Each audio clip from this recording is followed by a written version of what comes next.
adds value to the bottom line when you get that mix of different ideas coming through, the creativity and innovation that it brings. At the moment, our numbers in terms of diversity are about 54%, 34% male to female, which is reasonably good for an engineering practice.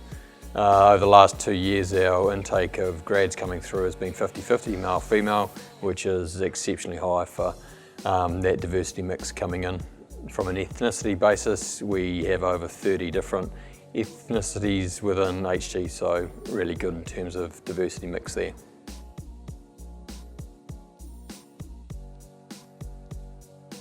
When I took over as Managing Director 7 years ago, our upper management was very white male.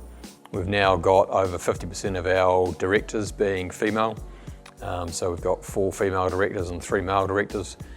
So that change in itself, I think, has rippled through the organisation and our senior leadership has changed, and that then has come through into our graduate pool coming through, seeing that you don't have to be a white male to become a director within our business. It attracts people to come into the organisation. I came in as a director a long time ago into Harrison Grierson, and I was the youngest coming in, quite a lot younger than my fellow directors, and it was a light bulb moment. I looked around the table and there was a lot of very similar people saying the same things and doing the same things. And what I've seen from looking out outside of the engineering space is that diversity and inclusion brings different things. It helps people develop, and it also brings a change within organisations. So I saw right from the start when I took over as Managing Director that we needed to do things differently if we wanted to survive and thrive in the new world.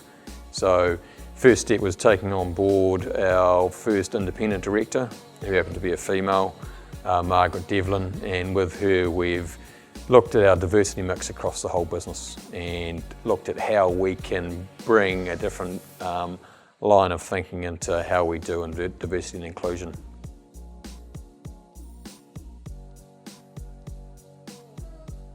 We weren't that granular in terms of how we approached diversity. We started from the point of view that diversity is good for business, and we just accepted that's where we needed to start from.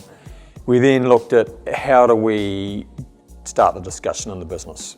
As an engineering firm, diversity and inclusion isn't often spoken about, and so we looked at what we needed to do to have that discussion start within the business. We did a number of roadshows talking about the importance of diversity. We also started up a diversity at HG group.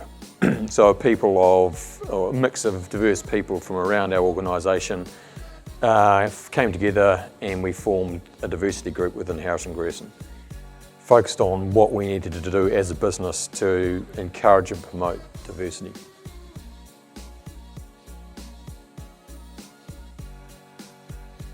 Yeah, in the first probably year or 18 months we had a lot of pushback from our males saying, why are we creating a special group? It started off being a group around females, so around gender diversity. So we did have a lot of pushback from the males within the business saying, why is there a special group for females? And that's what they saw diversity as back in the early days, saying why can't we have a males group?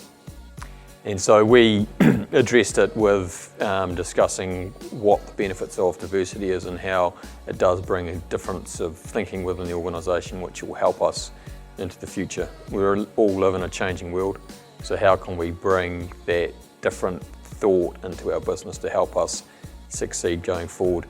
We also played on the fact that at the moment when you try and recruit in the engineering space, it's a pretty limited field out there in the market. And if you broaden your focus to more than just being male-centric and look at diversity in its wider sense, your market in terms of what's available there from a recruitment perspective opens right up. We went through and looked at all of our policies. We looked at how we could take gender bias and discrimination out of all of our policies. We looked at the wording, because at the end of the day, wording is important. If you're saying one thing and then all of your policies refer to him and stereotypical, then it doesn't play into what we're trying to achieve. We also looked at our recruitment ads and ran them through some gender filters, looking at some of the recruitment wording we had in our ads and what the type of people we're trying to attract. And we also looked at our recruitment process. We introduced a policy where we had 2 people on a recruitment panel, and we tried to have male-female on any recruitment panel, so we're getting some of the biases taken out of any decision-making process.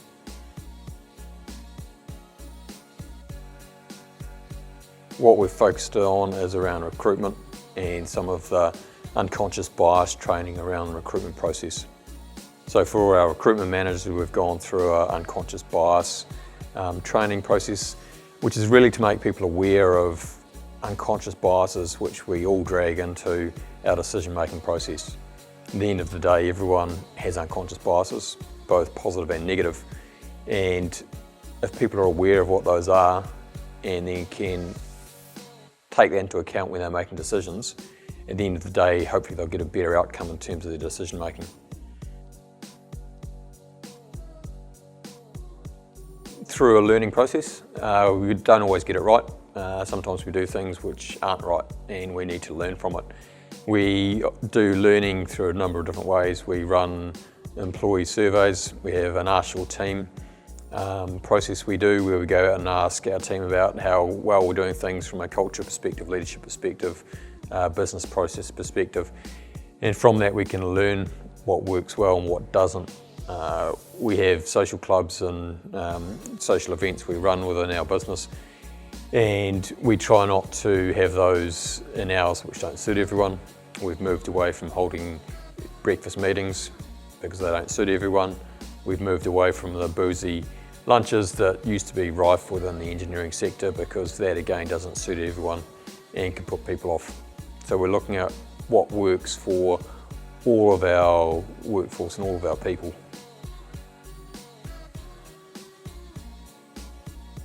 So we've gone down the flexible work path over the last few years. We last year got rid of our core hours within our business, so we no longer have core hours in our policy, work policy. We did have some initial comments, like you said, about how's that going to work, how's that work as a manager if people are working flexibly. But what we see is that if we are providing people the opportunity to work flexibly, they give back in spades. They put the extra effort in and they make sure that they're there for their clients when they need to be, and they can flex around what's needed from a client perspective. So if we give and are flexible in our approach, then often our people are flexible in their approach as well. So it's a win-win for everyone. Our staff definitely are happier. We've seen it in our recent Ask Your Team survey, our huge accolades around flexible working and the benefits staff see from that. Last year we moved our largest office into complete flexible working arrangements. We're in a new agile space where everyone works in a flexible environment. Everyone's got a laptop, they can work from wherever they need to be. And we've seen that come back in all sorts of positive feedback from our staff about the positivity they see from it. And we all know that when staff are engaged and staff are happy, then they put in that extra effort. So flexibility definitely pays for itself.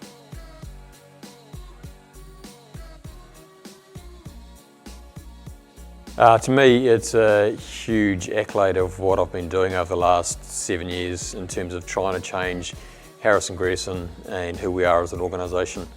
Harrison Grierson's been around for 135 years, and with that comes a lot of baggage and ways of doing things. And over the last 7 years, we've changed significantly as an organisation. And so this acknowledgement and finalist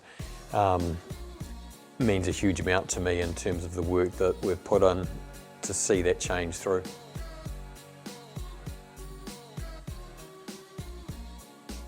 Leadership's critical to everything we do as an organisation, and leadership is critical to ensuring you get a diverse and inclusive culture within your organisation, so it's a must-have.